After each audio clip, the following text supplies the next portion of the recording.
ಆಗಿಲ್ಲ ಅಂತ ಅಧಿಕಾರಿಗಳ ಮೇಲೆ ನೀವು ಕ್ರಮ ತೆಗೆದುಕೊಳ್ಬೇಕಾಗತ್ತೆ. ಯಾವ ಅಧಿಕಾರಿಗಳು ಕ್ರಮ ಜರುಗಿಸಿಲ್ಲ ಅವ್ರ ಮೇಲೆ ಕ್ರಮ ತೆಗೆದುಕೊಳ್ಳಿ. ಯಾಕಂದ್ರೆ ಕಾನೂನು ಎಲ್ರಿಗೂ ಸಹ ಒಂದೇ. ಯಾವುದೋ ಪಾಪ ಅಮಾಯಕರನ್ನ ತೆಗೆದುಕೊಂಡು ಹೋಗಿ ನೀವು ಜೈಲ್ಗಳಲ್ಲಿ ಸ್ಟೇಷನ್ಗಳಲ್ಲಿ ದಿನಗಟ್ಟಲೆ ಇಡ್ತೀರಿ. ಇದೊಂದು ಗಂಭೀರವಾದ ಆರೋಪ ಇರತಕ್ಕಂಥವ್ರನ್ನ ಅಷ್ಟು ಬಹಳ ಮುಕ್ತವಾಗಿ ಓಡಾಡತಕ್ಕಂಥ ಬಿಡ್ತಕ್ಕಂಥದ್ದು ಸಮಾಜಕ್ಕೆ ಒಳ್ಳೇದಲ್ಲ.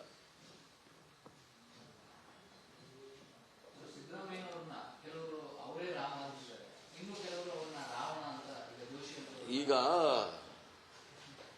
ಯಾರನ್ನ ಏನ್ ಕರೀತಾರೆ ಅನ್ನೋದು ಎಲ್ರಿಗೂ ಸಹ ಭಕ್ತಿರ್ತಾರೆ.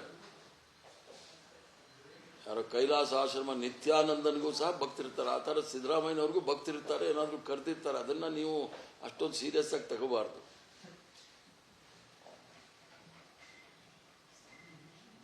ಆಗಿಲ್ಲ ಅಂತ ಅಧಿಕಾರಿಗಳ ಮೇಲೆ ನೀವು ಕ್ರಮ ತೆಗೆದುಕೊಳ್ಬೇಕಾಗತ್ತೆ. ಯಾವ ಅಧಿಕಾರಿಗಳು ಕ್ರಮ ಜರುಗಿಸಿಲ್ಲ ಅವ್ರ ಮೇಲೆ ಕ್ರಮ ತೆಗೆದುಕೊಳ್ಳಿ.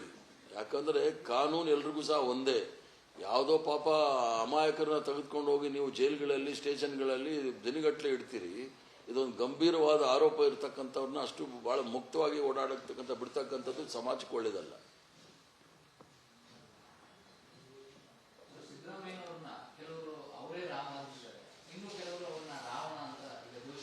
ಈಗ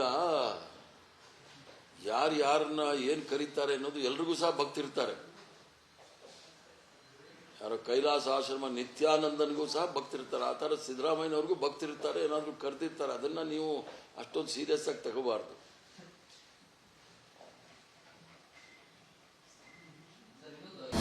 ಅನುಕ್ಷಣದ ಸುದ್ದಿಗಳಿಗಾಗಿ ವಿಸ್ತಾರ ನ್ಯೂಸ್ ಯೂಟ್ಯೂಬ್ ಚಾನೆಲ್ ಸಬ್ಸ್ಕ್ರೈಬ್ ಮಾಡಿ. ಹೊಸ ಸುದ್ದಿಗಳ ನೋಟಿಫಿಕೇಶನ್ಗಾಗಿ ಬೆಲ್ ಐಕಾನ್ ಕ್ಲಿಕ್ ಮಾಡಿ. ಲೇಟೆಸ್ಟ್ ಅಪ್ಡೇಟ್ಸ್ಗಾಗಿ www.vistaranews.com ವೆಬ್ಸೈಟ್ಗೆ ವಿಸಿಟ್ ಮಾಡಿ. ಅಂಗೈಯಲ್ಲೇ ಜಗತ್ತಿನ ಸುದ್ದಿ ತಿಳಿಯಲು ವಿಸ್ತಾರ ನ್ಯೂಸ್ ಕನ್ನಡ ಆಪ್ ಡೌನ್ಲೋಡ್ ಮಾಡಿ.